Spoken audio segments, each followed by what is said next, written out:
In today's video, we're covering the second house of astrology, which is the house of abundance and value. The houses of astrology.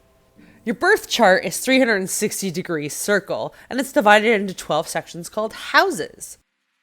The houses are based on the 24-hour Earth axis, unlike the signs, which are based on the sun's yearly rotation. The 12 sections represent specific parts of your life. So you'll start at the point of origin, which is where your rising sign is, or your ascendant, and that's the first house. Then you move counterclockwise. Imagine that you're on a journey, and the signs are representing how you go on this journey. The points and planets are how you express yourself on this journey, and the houses are where it's going to be playing out, where the energy will be focused. In this Queerstrology video series, I'm going to concentrate on the where, the houses, and I will cover the how, which is the signs, as well as the expressions, which is the points and planets in each of the houses, even if that house is empty in your chart. The second house of astrology, it's ruled by Taurus and its planet Venus. The second house on your life path begins your journey into the subterranean aspects or the shadow work of who you are. The time to start doing that internal work on yourself.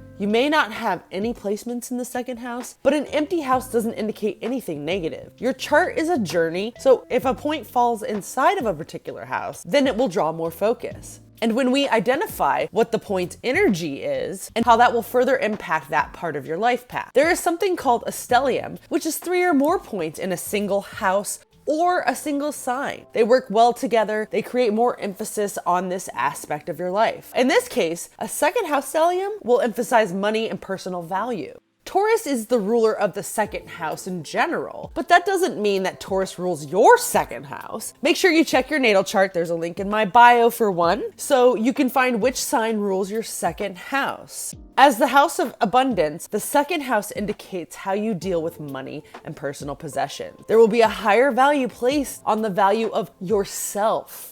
Now that we know that this part of your life journey indicates your base value, let's take a look at the different placements in the second house, which will show us how you may express that value.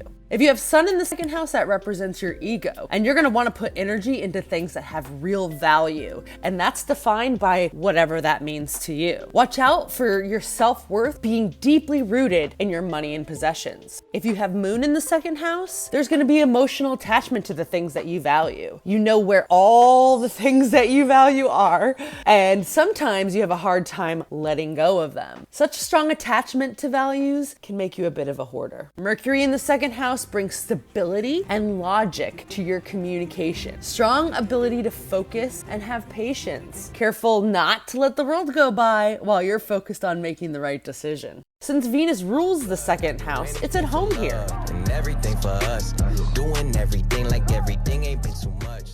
And it gives you amazing taste. Watch out for using gifts to woo others.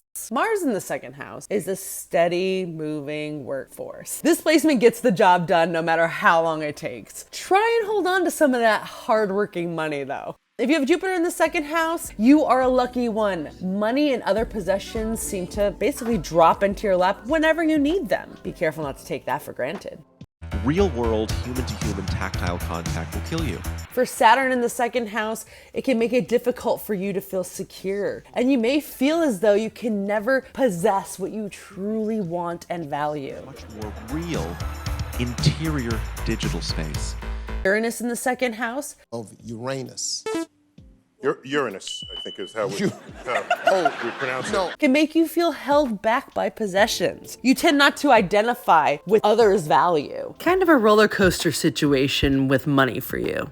Neptune in your second house means you don't care as much about the possessions that you have. The problem with this can be that you can give too much away. Pluto in the second house. As a placement, it gives you the power in your possessions. The more you have, the better you feel. Try not to be too greedy about that. Even if you don't have any placements, you have a sign ruler for every single house. The signs are how you approach that part of your life path. So to find the ruler of your house, you look at the outer ring of your natal chart, how the sign rulers of the second house find value. If you have Aries in the second house, you give drive, you make money, and obtain possessions. It directly links to your feelings of yourself. Watch out for overspending. For Taurans, this is your native ruling house. And as such, much you would like luxury within your possessions and financial acuity. You may find it pretty easy to make money. For Geminis, they use their mind when it comes to their possessions, and you give value and organization to adapting to any financial situation. When the sign of Cancer is ruling your second house, you may be a bit of a value hoarder.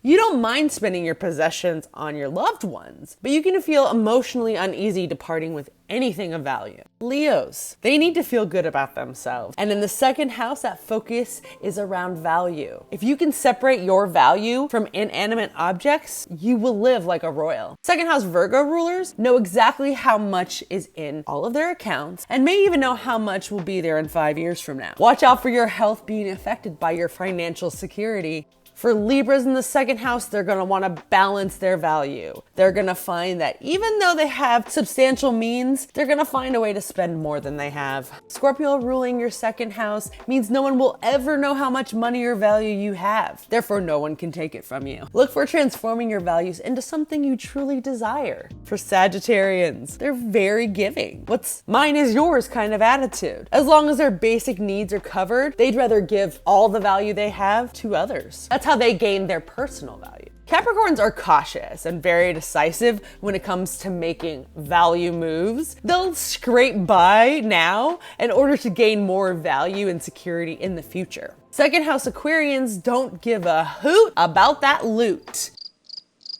They tend to have whatever job they need at that moment. They're the best at coming up with different ways to make money. When the sign of Pisces is ruling your second house, you may find money is just a pain. You can be a little bit too trusting of others, and it always seems to be like you have something that just didn't work out. So in summary, to help you understand better piece this together, use this sentence. My value, which is the second house, is influenced by my sign. Fill that in here. And if you have a placement in that house, I would like you to add it's focused on and whatever that placement is. Coming up next is the third house, which is the house of learning ruled by Gemini. Stay tuned for that. So until next time, stay safe. Cheers.